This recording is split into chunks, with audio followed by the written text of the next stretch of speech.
ludique Le Musée propose depuis peu et jusqu'à septembre 2017 une des expositions dont il a le secret intitulée « L'art de DC, l'aube des super-héros ». Jean-Jacques Launier, le commissaire de celle-ci, nous l'avait fait visiter récemment en nous présentant quelques-unes de ses merveilles. Et profitant de l'inauguration de l'exposition, le musée accueillait Lindy de passage à Paris.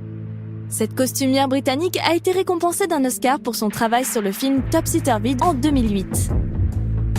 Elle a également travaillé sur de nombreux autres films, du plus modeste aux plus gros blockbusters, que ce soit James Bond, Tomb Raider ou la trilogie Dark Knight de Christopher Nolan, jusqu'à Wonder Woman qui débarque sur les écrans en juin 2017.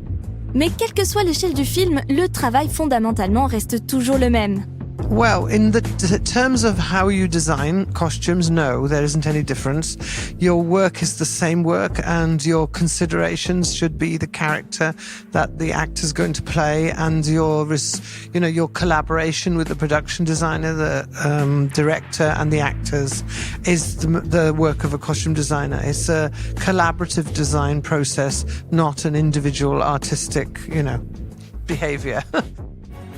Faire des costumes, c'est donc avant tout prendre en compte le corps de ceux qui le porteront. C'est un travail collectif, mais aussi presque charnel, qui ne se résume pas à une simple dimension artistique détachée de la réalité.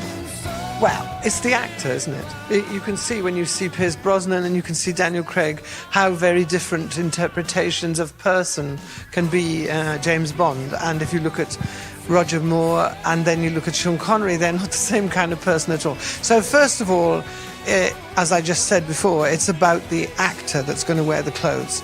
And then I think for me, with James Bond, when I started to do GoldenEye with Pierce Brosnan, I wanted to modernize him and make him more of an international or a European kind of guy, rather than an Englishman. And then I went for a European suit maker, the Brioni Company.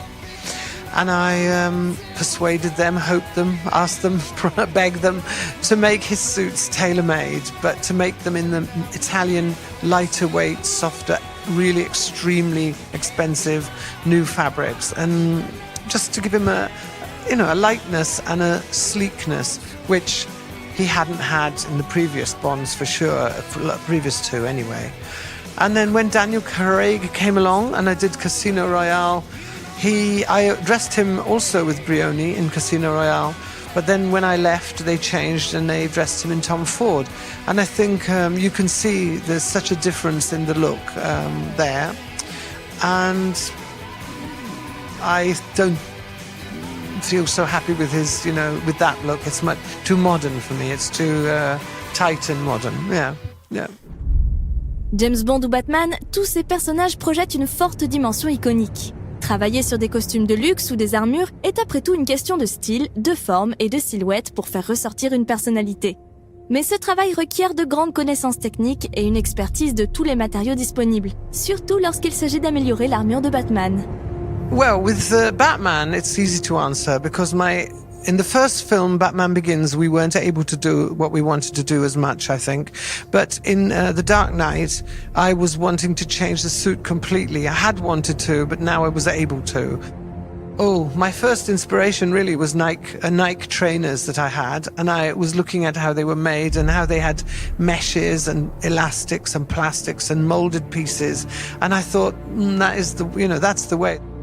Why would somebody wear something heavy and hot and difficult when actually a training shoe now would be something lightweight, molded, you could put it on and lace it up really tight and it would look cool, but it wouldn't give you a problem. So that was my first jumping off point with that.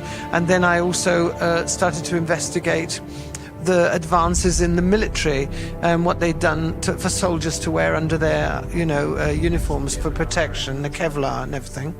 And also there was a company I worked with called Dianese, which is a motorbike protective wear company, and they made, plated body armor, which was in lightweight molded urethanes. And so putting all that in a sort of mixing pot, and how it came up with the new Batsuit, which of course Chris Nolan really loved, and Christian Bale loved even more because it took away, pounds and pounds or kilos and kilos of weight off him, and the air went through the metal mesh. Yeah. that making the bat suit was about 6 months' work, which is fast, you know. And I used to say it's like designing a car, you know, because every piece, first of all, we drew it, then I drew it, then the concept guys would draw what make a glorious picture. Jamie Rama, one of the main ones, a fantastic guy, would make a wonderful finished drawing of my drawing. And then a sculptor, Julian, would then take the drawing and sculpt on the body of Christian, on the statue, you know, as it were, of Christian Bale, all the parts, every little thing. And I work with them and, you know, he'd say, no, I think a line here, or this needs to be like that. And on it went until the point where you could make molds from the sculpt. So then you make the molds, and then they had to make the undersuit from the metal mesh fabric, and so the molds would start to attach in all their different places. I mean, everything's just so technical, but really satisfying from a design point of view. Le travail des costumes n'est pas souvent mis en avant, mais comme le montre l'exemple du film The Dark Knight, celui-ci peut avoir des répercussions sur l'histoire et même le résultat final à l'écran. It's the conversations about the redesign brought in to the movie, the whole working in Morgan Freeman Fox's department, and you know the idea of changing things. And Chris Nolan, he absolutely made us work to the very last second to try to change the neck in a satisfactory way. And I don't think we were very good to start with. We couldn't get how to do it. It took a long time.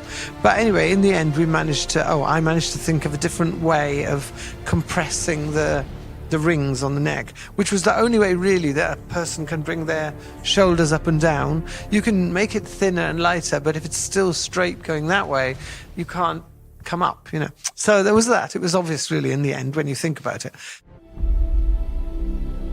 Si l'ambition de la costumière reste de faire un western réaliste, loin d'un film de cow-boy un peu cliché, ces différents projets lui ont permis de s'essayer à toutes les périodes et tous les genres. Par exemple, le film Wonder Woman, prévu en France en juin 2017, impliquait de faire de nombreux costumes des années 40 et de la période de la guerre, mais aussi tout un côté plus fantastique. The Wonder Woman film, as you know, I'm sure, is the sort of origin story of how a princess in an island of Themyscira became Wonder Woman, or Diana Prince became one. She became Diana Prince, who then became Wonder Woman. And so the design work for me was very, very happy for me that this beautiful suit here had already been used in Batman versus Superman. So my responsibility for what I had to redesign things about it, but I didn't have to design the suit because Michael Wilkinson already had designed it. And so my job was to design the whole world that the Amazons live in, which had made them come to this suit. So it was like work backwards in my head. So obviously, you know, if this is the suit of the major warrior, then all of the other army and the mother, the queen, the aunts, they all have to have a design connection in style lines or in something to this suit. So it's actually what's called a great gift. Le travail des costumes recèle en fait de nombreuses dimensions dont on n'aurait pas soupçonné l'existence de prime abord. Variété des époques et des styles, technicité et travail d'équipe. Tout n'a pourtant pas besoin d'être extrêmement complexe pour être satisfaisant, comme par exemple le design de la combinaison de plongée de Lara Croft, portée par Angelina Jolie en 2003. L'essentiel étant d'arriver à concrétiser une vision qui souvent s'impose, une simplicité instinctive qu'il faut arriver à saisir. It's funny because often when you read a script, if it's a good script and the actor's perfect, what happens to you is you see it then, that moment, and then what you do is you think it can't be that simple. So you go round and round and over and under and everywhere, and then sometimes, or nearly always, you come back to the first image because it's in there and you can't get it out, you know.